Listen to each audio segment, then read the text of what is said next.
जहां दुनिया Trump tariff से टेंशन में है, वहीं भारत के लिए अच्छी खबर सामने आई है। अमेरिकी राष्ट्रपति डोनाल्ड ट्रंप ने दुनिया के 14 देशों को अपना साइन किया हुआ ट्रेड लेटर भेजते हुए टैरिफ बम फोड़ा है। सबसे पहले ट्रंप टैरिफ लेटर जापान और कोरिया को भेजा गया, जिन पर 25% का टैरिफ लगाया गया। तो वहीं म्यांमार, लाओस, दक्षिण अफ्रीका, कजाकिस्तान और मलेशिया से आयात होने वाले उत्पादों पर नए सिरे से टैरिफ का ऐलान किया गया है।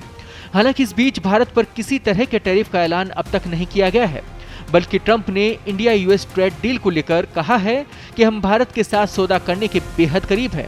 रॉयटर्स के मुताबिक अमेरिकी राष्ट्रपति डोनाल्ड ट्रंप ने 14 देशों पर नए टैरिफ का ऐलान करने के साथ ही इंडिया यूएस ट्रेड डील को लेकर बात की और कहा कि हम भारत के साथ सौदा करने के बेहद करीब हैं।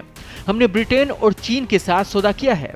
ट्रंप के मुताबिक हमने जिन देशों को टैरिफ लेटर भेजा है उनके साथ भी मुलाकात की है और हमें नहीं लगता कि हम सौदा कर पाएंगे, इसलिए उन्हें एक पत्र भेजा गया है। यही नहीं, हम अन्य देशों को पत्र भेज रहे हैं जिसमें उन्हें बताया जा रहा है कि उन्हें कितना टैरिफ देना होगा। राष्ट्रपति ने कहा कि हमारे लगाए गए टैरिफ के बाद कुछ देश शायद थोड़ा समायोजन करेंगे, लेकिन ये इस बात पर निर्भर करेगा कि उनके पास कोई वैध कारण है या फिर नहीं।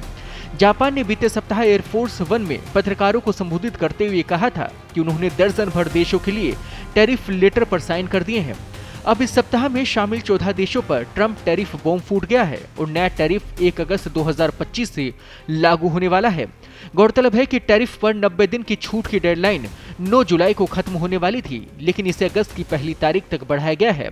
ट्रंप द्वारा तमाम देशों पर लगाया टैरिफ 25 से 40% तक है। वहीं बताया जा रहा है कि भारत और अमेरिका के बीच व्यापार समझौते को लेकर लंबी बातचीत हो चुकी है।